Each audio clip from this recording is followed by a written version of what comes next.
Cela veut dire que Macron lui-même, ainsi que tous ceux qu'il a portés au pouvoir, n'ont ni les connaissances, ni l'expérience, ni le niveau de compétences requis dans les domaines dont ils sont responsables. C'est une situation étrange qui ne s'est jamais produite en France. Il faut le garder à l'esprit lorsque l'on entend les déclarations de Macron qui se suivent. Maintenant, parlons de ce qui se passe. Les États-Unis poussent le continent européen vers un nouveau conflit continental. C'est évident. Washington l'a fait maintes fois. Je vous rappelle que ce sont les États-Unis qui ont bombardé la Yougoslavie, un État situé au centre de l'Europe. Il pourrait sembler que le continent européen soit parfaitement capable de résoudre ses propres problèmes. Les plus grandes armées, une histoire riche et d'énormes capacités financières. Mais non.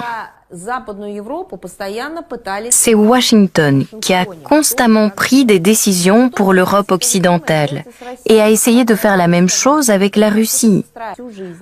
L'Occident a essayé de contrôler la Russie pendant des siècles. Il a essayé de s'emparer de nos ressources ou du moins de les contrôler. Il a essayé de faire en sorte que la Russie ne suive pas sa propre voie, de la détourner complètement de son chemin. Il a recouru à de divers moyens. Guerre, destruction physique, menaces de force, pression économique, ingérence dans les affaires intérieures. Et ils ont tout essayé. C'est malheureusement la réalité, et nous la comprenons très bien. Et le fait que nous avons tenu bon, et que nos indicateurs économiques sont mieux que ceux qui ont lancé une guerre économique contre nous, ne veut pas dire que la partie est finie. Ce n'est pas fini, nous le comprenons parfaitement. Nous avançons. Nous comprenons vraiment que l'Union européenne et l'Occident ne peuvent être considérés comme des partenaires fiables. Non seulement envers la Russie, mais aussi envers les autres pays. Ils ont perdu le droit de se qualifier de partenaires fiables. Ce sont des voleurs, des tricheurs, des menteurs, des hypocrites. Ils se sont dégradés, d'après ce que nous voyons. Bienvenue sur la chaîne. Avant de poursuivre, n'oubliez pas de montrer votre soutien en cliquant sur le bouton j'aime et partager la vidéo. Et aujourd'hui, nous avons le plaisir de recevoir Maria Zakharova, la porte-parole du ministère russe des Affaires étrangères. Madame Zakharova, merci d'avoir consacré du temps à cette interview. Les dernières déclarations du président français Emmanuel Macron sont terrifiantes. Il a notamment promis de fournir à l'Ukraine des avions de chasse Mirage 2000, mais tout le monde s'attend à ce qu'elle annonce d'un jour à l'autre l'envoi d'instructeurs militaires français en Ukraine. Mais qu'est-ce qu'il veut juste, Macron ? Il me semble que Macron cherche l'amour. Comme l'héroïne du film qui porte son nom, Emmanuel, il se jette d'une passion à l'autre.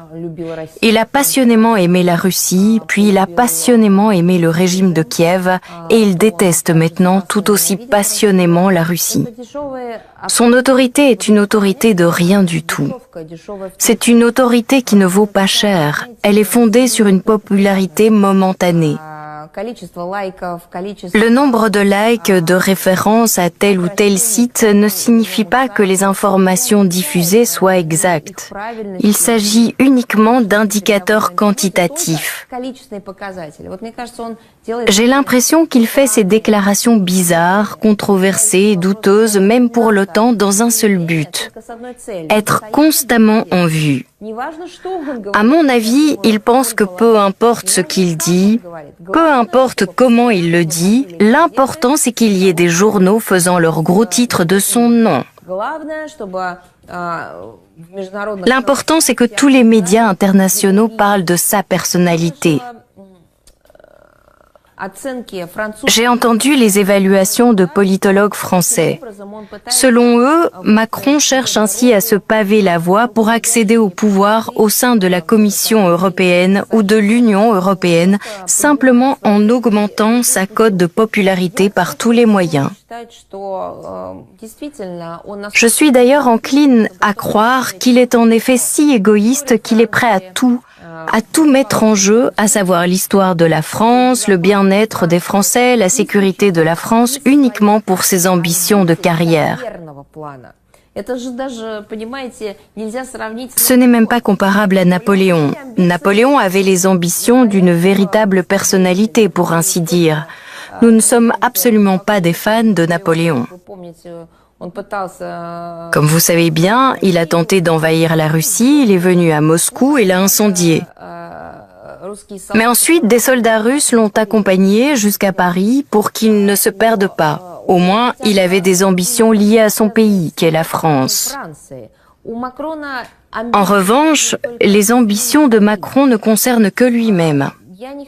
Je ne veux pas entrer dans les détails de sa vie privée, de ses bizarreries, mais il est évident que c'est un homme ayant de graves problèmes psychologiques. Peut-être que pour lui, c'est un moyen d'échapper à ses problèmes personnels. Je pense qu'il s'agit d'une part d'ambition colossale et non fondée, du souhait de poursuivre une carrière politique à l'échelle mondiale, et d'autre part de problèmes psychologiques qui ne lui permettent pas de penser de manière systématique et de construire des chaînes logiques. Et je le répète, c'est lui qui a tout mis en jeu. Ça fait longtemps que la France n'a pas connu une honte telle que celle qu'elle connaît aujourd'hui. Elle a connu une honte comparable au début de la Seconde Guerre mondiale, lorsque le gouvernement français est devenu un gouvernement collaborationniste et n'a pas résisté aux troupes d'Hitler. C'est à peu près le même niveau de honte que connaît la France aujourd'hui. Je tiens à rappeler que l'autre jour, le ministre français des Affaires étrangères, protégé de Macron, a littéralement déclaré que la Russie n'avait pas été invitée aux célébrations du jour J, jour où l'Europe a été libérée du nazisme et du fascisme, parce qu'il y a 80 ans, les Alliés avaient vaincu l'impérialisme. Pardonnez-moi, mais il faut être complètement ignorant pour déclarer une chose pareille. Et pas du point de vue de l'histoire d'un autre pays, mais de la sienne. Personne n'a jamais vaincu l'impérialisme. C'était la victoire sur le fascisme, sur le nazisme. Et s'ils avaient combattu l'impérialisme, la France aurait dû se battre elle-même. Qu'est-ce que cela veut dire ? Cela veut dire que Macron lui-même, ainsi que tous ceux qu'il a portés au pouvoir, n'ont ni les connaissances, ni l'expérience, ni le niveau de compétences requis dans les domaines dont ils sont responsables. C'est une situation étrange qui ne s'est jamais produite en France. Il faut le garder à l'esprit lorsque l'on entend les déclarations de Macron qui se suivent. Maintenant, parlons de ce qui se passe. Les États-Unis poussent le continent européen vers un nouveau conflit continental. C'est évident. Washington l'a fait maintes fois. Je vous rappelle que ce sont les États-Unis qui ont bombardé la Yougoslavie, un État situé au centre de l'Europe. Il pourrait sembler que le continent européen soit parfaitement capable de résoudre ses propres problèmes. Les plus grandes armées, une histoire riche et d'énormes capacités financières. Mais non. C'est Washington qui a constamment pris des décisions pour l'Europe occidentale et a essayé de faire la même chose avec la Russie. Cependant, la Russie a clairement indiqué qu'elle n'était pas satisfaite de cette approche. Notre culture, notre histoire, notre souveraineté et notre indépendance, nos intérêts nationaux sont plus importants que d'être le vassal de Washington. L'Europe occidentale ne pouvait pas en déclarer autant. compte tenu du fait que la France, sous Macron, à notre regret, est devenue absolument dépendante des forces politiques de Washington. Ensuite, nous y répondrons. Quand et si ces décisions exprimées par Macron sont mises en œuvre, la France essuiera malheureusement une réponse russe. Et dans ce cas-là, les Français devront s'adresser à leur président et se rappeler que nous ne voulions pas d'une telle évolution. Je voudrais maintenant parler de nos partenaires de l'Afrique. Sergueï Lavrov vient de rentrer d'une tournée dans ce continent. C'est sa 6e tournée en 2 ans. Comment le ministère russe des Affaires étrangères évalue-t-il les relations actuelles de la Russie avec l'Afrique, étant donné qu'il y a beaucoup d'invités africains au forum économique et qu'hier, le président du Zimbabwe était sur la scène aux côtés de Vladimir Poutine? L'Afrique pour nous, ce n'est pas la conjoncture du moment. Ce n'est pas le besoin passager de remplacer un partenaire par un autre. Nos relations avec l'Afrique sont anciennes. Peu de gens le savent, mais l'Union soviétique a été la force motrice qui a aidé des dizaines de pays africains à accéder à l'indépendance. Il ne s'agit pas uniquement de pays africains, mais aussi de pays asiatiques qui étaient des colonies ou des semi-colonies de l'Occident. C'est notre pays qui a joué le rôle clé dans le processus de décolonisation. Et d'ailleurs, cela s'est produit précisément après la Seconde Guerre mondiale, pour nous la Grande Guerre patriotique. Et je pense qu'il est juste de dire que l'Union soviétique, ayant acquis un énorme capital politique après avoir vaincu le nazisme et le fascisme, le capital politique, c'est le droit de parler en son propre nom et le droit de définir l'agenda international. Il ne faut pas oublier le sacrifice que notre pays a accompli et la façon dont il a libéré le monde de la peste brune. L'Union soviétique n'a pas investi ce même capital politique pour dominer dans le monde entier ou pour mettre en œuvre le concept d'exclusivité dont les pays occidentaux sont aujourd'hui malades. Après la victoire sur le nazisme, l'Union soviétique a investi son capital politique dans la justice et dans la libération du continent africain. On s'est appuyé sur notre pays. Notre pays avait les capacités d'influencer le cours des événements. Et au lieu d'en tirer parti, de réorienter les matières premières de l'Afrique vers l'Union soviétique, de coloniser de nouveau ce continent, cette influence a été utilisée pour leur libération, pour leur donner la possibilité de vivre une vie décente, de parcourir un chemin difficile. Nombreux sont ceux qui le parcourent toujours. Le président du Zimbabwe s'est exprimé très franchement à ce sujet hier lors du forum. Vous l'avez remarqué? Très franchement, sans grand discours, en termes simples, avec des exemples simples. Jamais ils n'échangeront leur liberté contre une vie peut-être en rose et plus prospère, mais sous l'oppression de quelqu'un d'autre. Tout simplement parce qu'ils connaissent le prix de cette victoire, le prix de la lutte pour l'indépendance et pour être considéré comme un être humain et vivre une vie digne. Par conséquent, nos relations ne sont pas uniquement fondées sur des besoins momentanés. Ces relations ont une histoire extraordinaire. L'Afrique le sait et s'en souvient. Elle ne cesse de nous en parler, elle nous remercie.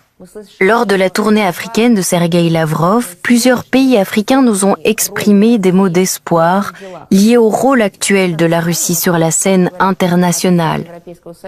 D'ailleurs, les pays africains, contrairement aux pays européens, sont conscients qu'aujourd'hui, le monde connaît des changements. Et les systèmes précédents, bipolaires ou avec le diktat des pays du milliard d'or ou de la mentalité colonialiste, n'existeront plus.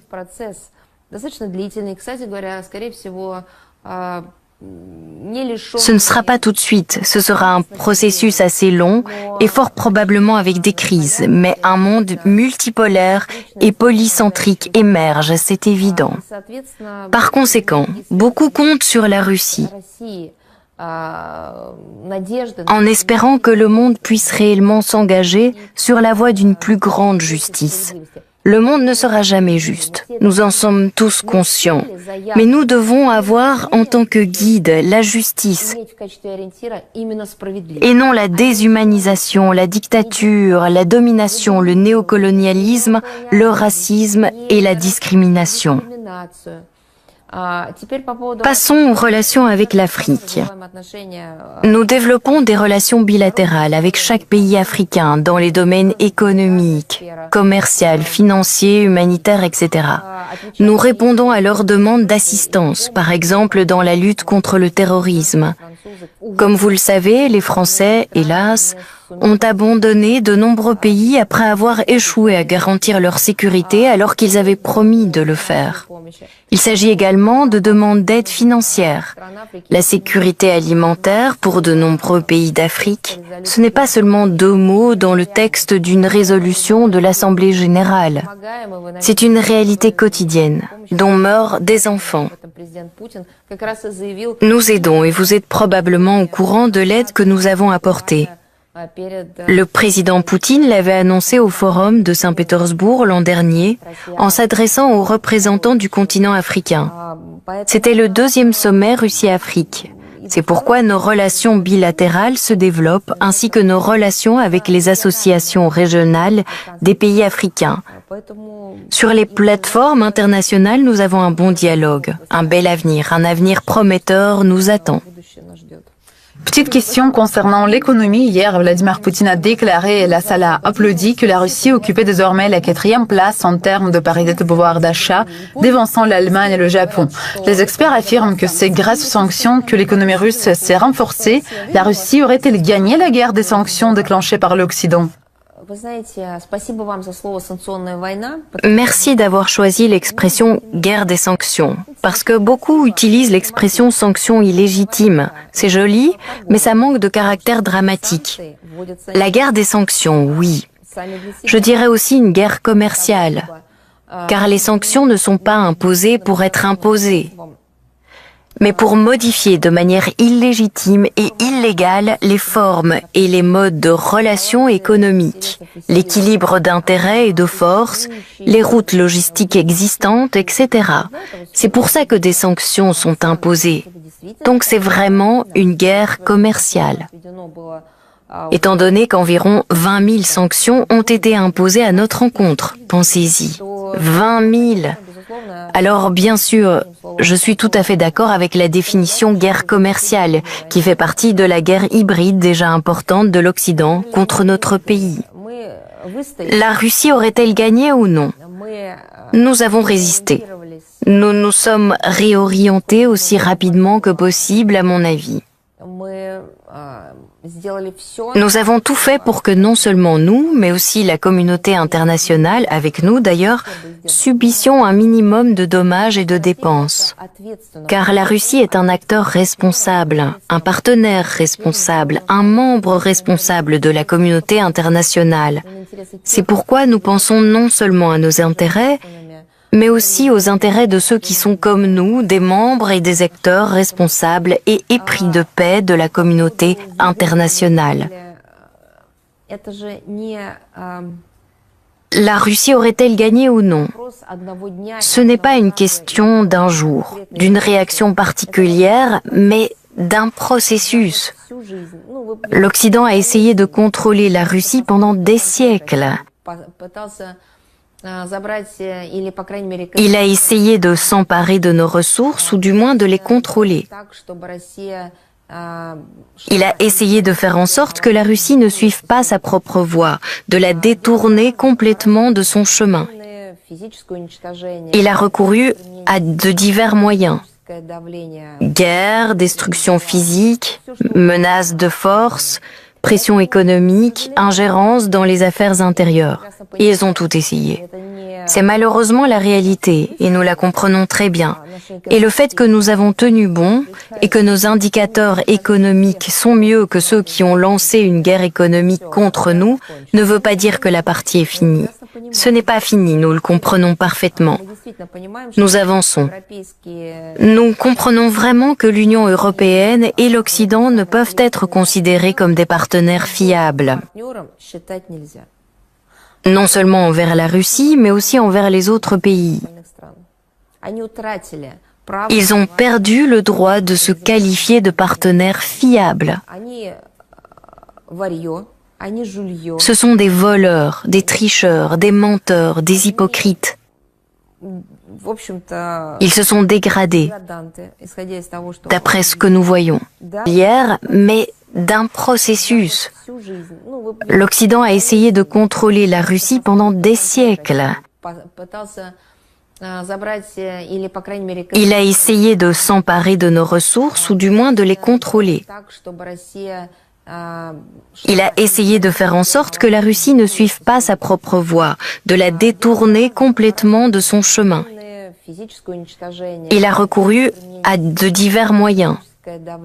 Guerre, destruction physique, menaces de force, pression économique, ingérence dans les affaires intérieures. Ils ont tout essayé. C'est malheureusement la réalité, et nous la comprenons très bien. Et le fait que nous avons tenu bon, et que nos indicateurs économiques sont mieux que ceux qui ont lancé une guerre économique contre nous, ne veut pas dire que la partie est finie. Ce n'est pas fini, nous le comprenons parfaitement. Nous avançons. Nous comprenons vraiment que l'Union européenne et l'Occident ne peuvent être considérés comme des partenaires fiables. Non seulement envers la Russie, mais aussi envers les autres pays. Ils ont perdu le droit de se qualifier de partenaires fiables. Ce sont des voleurs, des tricheurs, des menteurs, des hypocrites. Ils se sont dégradés, d'après ce que nous voyons. Nous l'avons réalisé auparavant, mais nous avons essayé d'utiliser toutes les possibilités pour empêcher la situation d'évoluer selon le pire des scénarios. Même si tout était déjà clair, nous avons tout fait pour leur montrer des opportunités, des perspectives au lieu de leur attitude traditionnelle de propagation du chaos, d'ingérence dans les affaires intérieures et de pseudo-domination. C'est le cas des États-Unis et de la Grande-Bretagne qui ne sont des partenaires fiables pour personne. Regardez ce qu'ils ont fait à Israël aujourd'hui. Les États-Unis ont promis à Israël que tout irait bien s'il renonçait à un règlement juridique international de la situation autour de la Palestine et suivait la voie américaine. Et voilà, Israël a suivi la voie américaine. Je vous rappelle également que le sénateur américain McCain a dit qu'Israël représentait la seule démocratie au Moyen-Orient. Regardez ce qui est arrivé à la seule démocratie. McCain décrivait la réalité. Il s'agit vraiment du seul pays du Moyen-Orient qui a pleinement mis en œuvre le modèle de la démocratie libérale en abandonnant ses formes originelles et traditionnelles d'organisation sociale. Bien sûr, les traditions, les religions, les valeurs sont restées quelque part, mais pas en tant que structure politique interne dominante. Et la structure politique d'Israël est une démocratie libérale. Le résultat est évident. Il se manifeste non seulement dans les relations entre Israël et la Palestine et les Palestiniens. Il se manifeste tout d'abord dans la fragmentation interne importante d'Israël. Un peuple uni très étroitement par la religion, par un passé historique tragique commun, se déteste aujourd'hui plus qu'il n'était détesté par les pays et les peuples qui étaient en conflit avec lui aujourd'hui ou auparavant.